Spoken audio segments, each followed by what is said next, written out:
Good morning बच्चों। आज हम लोग हिंदी में पाठ 20 हाना इस पाठ को पढ़ेंगे। हाना का मतलब होता है लोकोक्ति। यह पाठ जो है लेखक मंडल के द्वारा संकलित है और यह पाठ जो है छत्तीसगढ़ी पाठ है। तो इस पाठ को मैं छत्तीसगढ़ी में पढ़ूंगी और साथ में इस पाठ को हिंदी में समझाऊंगी। जो भी छत्तीसगढ़ी में यहाँ पर लिखा हुआ है उसको हिंदी में अनुवाद करके आपको समझाते जाऊंगी ताकि आपको यह पाठ जो है अच्छे से समझ में आ जाए। छत्तीसगढ़ लोक साहित्य के ढोली ढाबा आए। यहाँ पर क्या कह रहा है, छत्तीसगढ़ का जो लोक साहित्य है वो ढोल के समान है ना। साहित्य दो प्रकार के होते, साहित्य दो प्रकार का होता है, लिखे साहित्य और मुँह अखरा साहित्य। एक होता है लिखित साहित्य और दूसरा होता है अलिखित, यानी कि मुँह जबानी के द्वारा जो कहा जाता है वह साहित्य। मुँह अखरा साहित्य है। मुँह अखरा साहित्य ला लोक साहित्य कही थे, यानी कि मुँह से कहे जाने वाले साहित्य को लोक साहित्य कहा जाता है। लोक कथा, लोकगीत, लोक गाथा, जनौला, हाना ये जम्मो लोक साहित्य आए। और लोक कथा, लोकगीत, लोक गाथा, जनौला और हाना ये सभी जम्मो माने के सभी लोक साहित्य हैं, जिन लोक कंठ में मुँह अखरा हवय और जो कि लोगों के कंठ में यानी कि जबानी है। ठीक है, तो यहाँ से पाठ हम शुरू करते हैं। पाठ में जो भी छत्तीसगढ़ी में दिया हुआ है उसको मैं आपको हिंदी में समझाते जाऊँगी ताकि आपको छत्तीसगढ़ी समझने में कोई भी परेशानी ना हो। तो देखिए, पाठ यहाँ पर शुरू करते हैं और इसके भाव को समझते हैं। हाना ला हिंदी में लोकोक्ति कहते। हाना यानी कि यहाँ पर हाना यानी कि छत्तीसगढ़ी शब्द है और इस छत्तीसगढ़ी शब्द को हिंदी में लोकोक्ति कहा जाता है। लोकोक्ति के मतलब है लोकधन उक्ति। लोकोक्ति का मतलब क्या है, लोकधन उक्ति, यानी कि माने यानी कि लोक मानस द्वारा कोनो घटना ला लेके कहे गए बात, लोगों के है ना, लोगों के द्वारा कोई भी घटना को लेकर कही गई बात को ही लोकोक्ति कहा जाता है। यही लोकोक्ति है, यही जो लोकोक्ति है ना, छत्तीसगढ़ में हाना कही थे। मतलब कि इसी लोकोक्ति को छत्तीसगढ़ी में हाना कहा जाता है। हाना में लोक जीवन के अनुभव समाये रहते और हाना यानी कि लोकोक्ति में लोक जीवन के जो भी अनुभव हैं वह उसमें समाये हुए हैं। हाना हा ज्ञान के भंडार आए और हाना को ज्ञान का भंडार कहा जा रहा है। कोनो समस्या ला सुलझाए बर हाना हा बड़ काम के होते। किसी भी समस्या को सुलझाने के लिए जो लोकोक्ति है ना वो बहुत ही बड़े काम की होती है। हमन देखथन कि पढ़े लिखे ले ज़्यादा गांव के रहैया अप्पड़ मनखे ह। हमन देखथन कि पढ़े लिखे ले ज़्यादा यानी कि हम देखते हैं कि पढ़े लिखों से ज़्यादा गांव के रहने वाले अनपढ़ मनखे ने मनुष्य के गोठ बात में खूब प्रभाव होते। उनकी बातों में बहुत प्रभाव होता है। ओकर कारण आए हाना। उसका क्या कारण है, हाना यानी कि लोकोक्ति है, उसका कारण जो है लोकोक्ति है। ठीक है, अब देखिए, हाना हा सिखावन। हाना हा सिखावन, आचार विचार, नीति नियम के दर्पण है। अब लोकोक्ति को क्या कहे, हाना यानी कि लोकोक्ति, लोकोक्ति क्या है, सिखाने का है ना। सिखावन यानी कि सिखाता है। आचार विचार नीति नियम के दर्पण है, सिखाता भी है। आचार विचार और नीति नियम के का दर्पण या आईना है।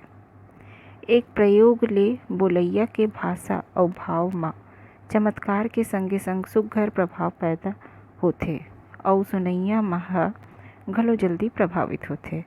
क्या बोल रहे हैं, इसके प्रयोग से जो बोलैया की भाषा यानी कि बोलने वाले की भाषा और यानी और भाव में चमत्कार, उसके भाव में चमत्कार के साथ साथ संगे संग मतलब कि चमत्कार के साथ साथ सुघर यानी सुंदर प्रभाव पैदा होता है।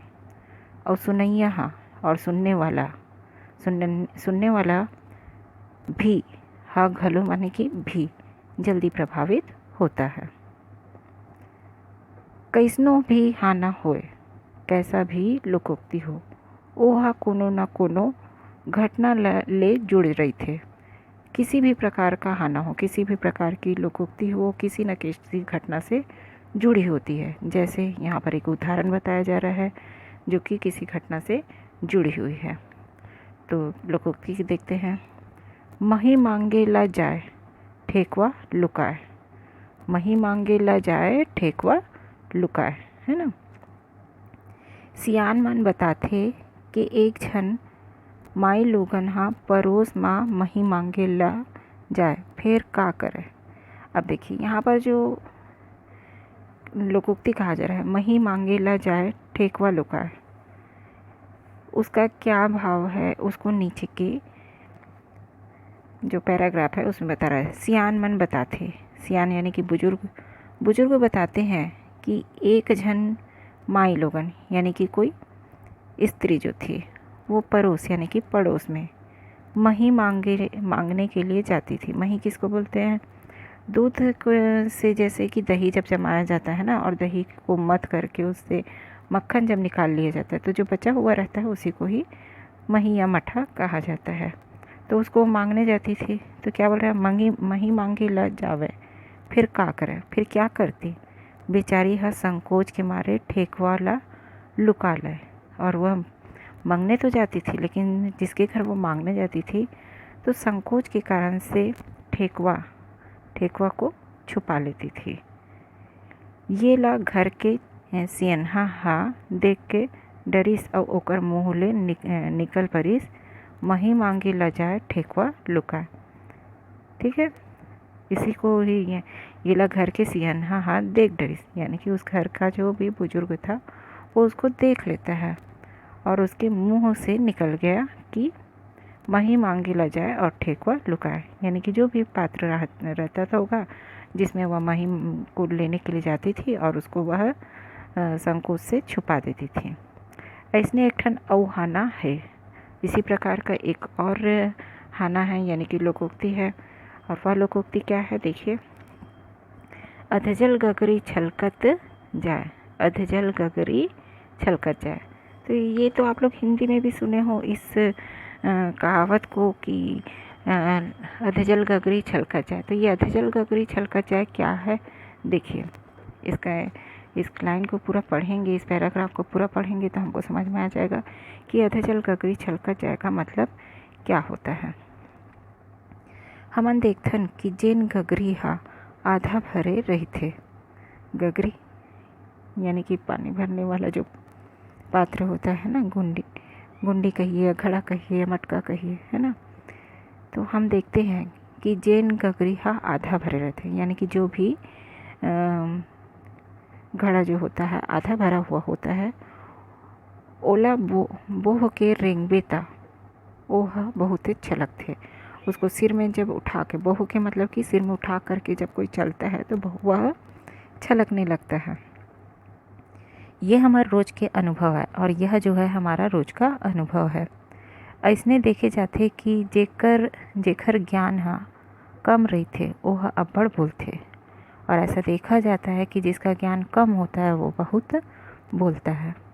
जीवन के कतकेच सुघर अनुभव एमा समाये है।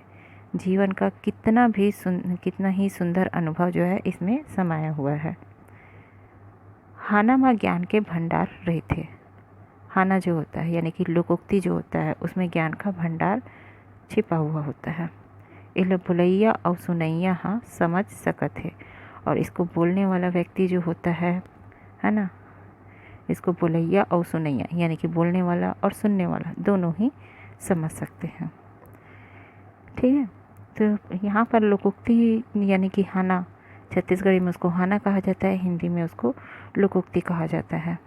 यानी कि जो कुछ भी हमारे बड़े बुजुर्गों ने अपने आसपास होने वाली जो भी घटना है उसे देखते हैं और उसी के ऊपर में जो कुछ भी बोली उनके द्वारा बोल दी जाती है जो कि उस पर सटीक होती है, वही जो है ग्रामीण अंचल में उसको हाना कहा गया, छत्तीसगढ़ी में उसे हाना कहा गया और यही आगे चल कर के लोकोक्ति कही जाने लगी। तो इस पाठ के आगे के की जितनी भी खाना दी गई हुई है उसको हम आगे की क्लास में पढ़ेंगे और उसे समझेंगे।